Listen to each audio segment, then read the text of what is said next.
So, off topic to ng konti pero my question is directed to the BSP.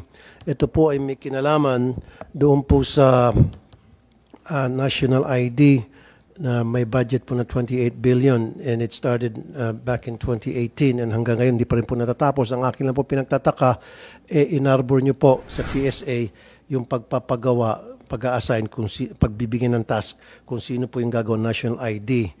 No, matapos nyo po ma-arbor, isinabcontract nyo po sa isang company.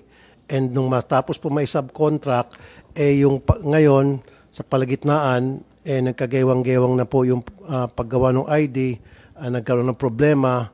And from my understanding, there are about 20 million na mali ang disenyo, kaya babaguhin. Anong mangyayari dun sa bagong disenyo? Itatapon na lang ba sa basurahan?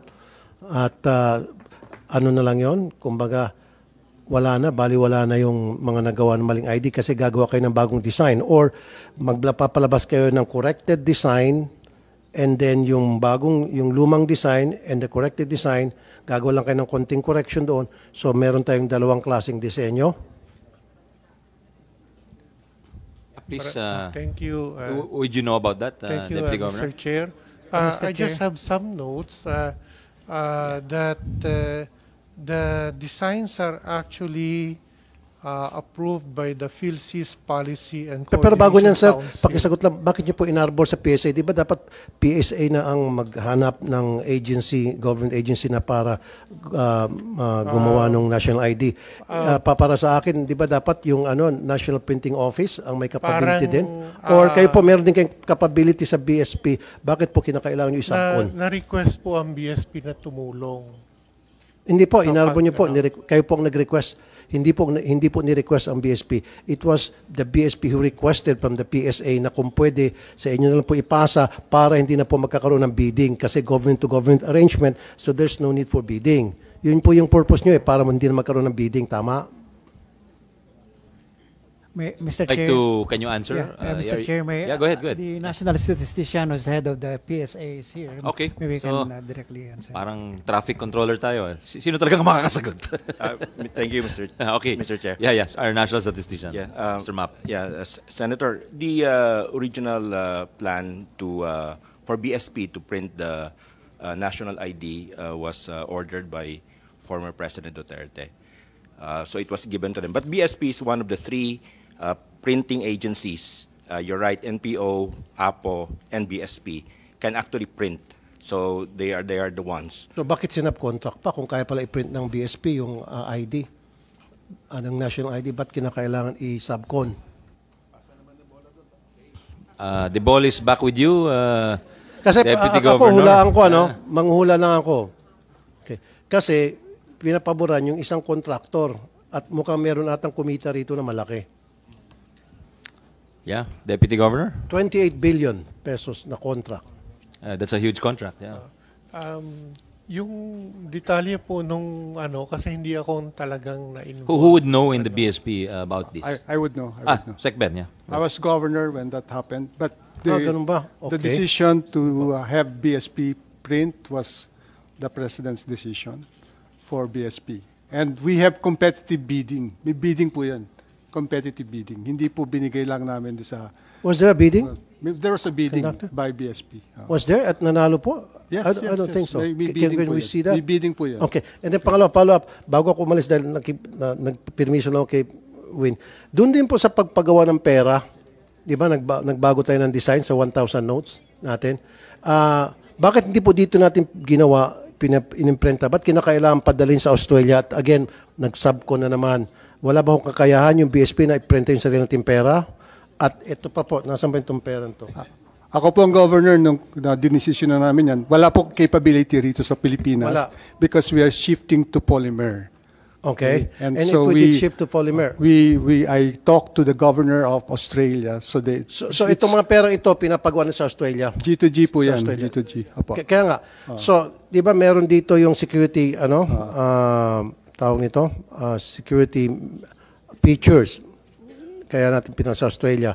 So, bakit yung Australia ang gagawa ng security features na yun?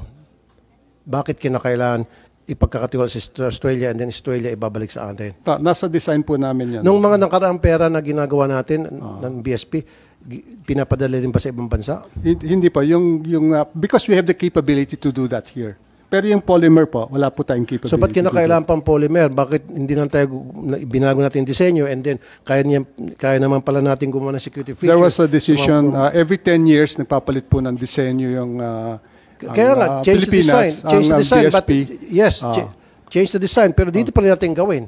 Pero Kaya naman natin, wala nga pong capability for polymer production. bakit kailangan pumunta tayo sa polymer? Who made that decision na kailangan pumasok tayo sa polymer? The Central Bank Monetary Board decided. Well, Because it's safer, it's more economical. Anong pinagkaiba? Wait a minute. Anong pinagkaiba nung nitong perang ito at saka yung sa dating pera? I've seen the data na for the past 10 years, worth 7 million lamang ang nahuli ninyo na mga nag-counterfeit ng pera natin.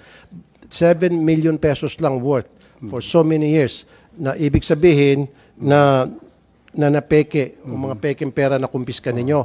So, kumparahin mo yung 7 million pesos na nalugi, sabihin natin nalugi o na-counterfeit na pera sa bagong disenyo na gagastos ninyo by the billions, bakit pa tayo nagpa-polymer? Ba't nilang tayo ipagpatuloy? Ibang disenyo, ibang itsura, pero yung pa rin yung mga security features na gamitin tulad ng ginawa niyo sa dating mga pera.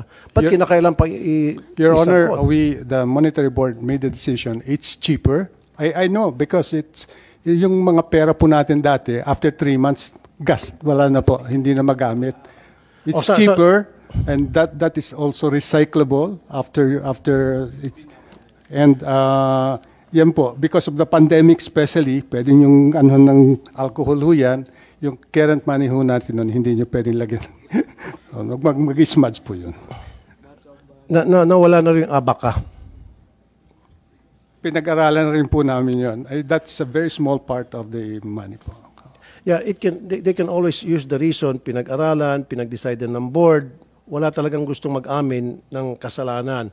Yung bang talang sabihin, it was me, it was my decision, and I'm to be blamed, period. Palaging nagtuturuan.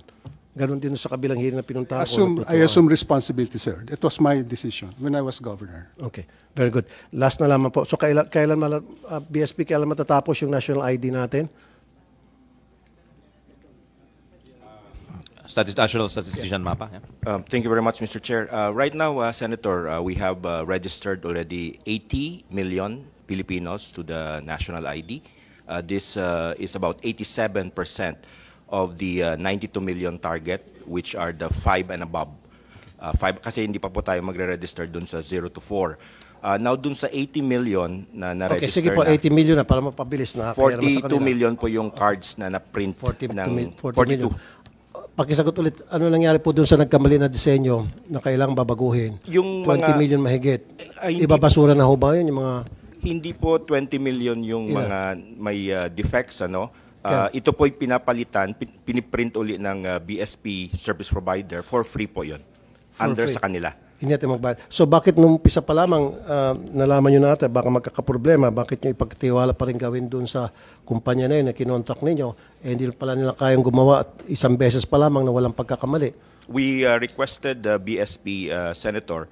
In fact, we wrote them a letter because the president also instructed PSA to look for additional service provider so that it can fast-track the printing of the PhilID cards. So we requested the BSP if their service provider can print up to 50 million at the end of the year so that we can have another service provider that can continue the remaining cards. Next year matatapos na ba lahat ng national ID natin? We are waiting for the decision from the BSP if they can cut the current service provider. So hindi nyo pa ho alam kung next year sa isang taon? Our target, Senator, is that if the BSP agrees that 50 million, parang mag-stop ang service provider at 50 million, and then we will get another service provider because we really need another line.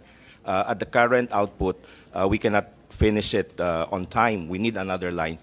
So if we have another line, this would mean a quicker release of the PhilID. So we have substantial by next year po. So by next year, meron tayong mga national ID na magagamit na ng mga tao. Okay, sige po. Yun lang po. Thank you, Mr. Chair. At thank you, Senator Win. Thank you so much.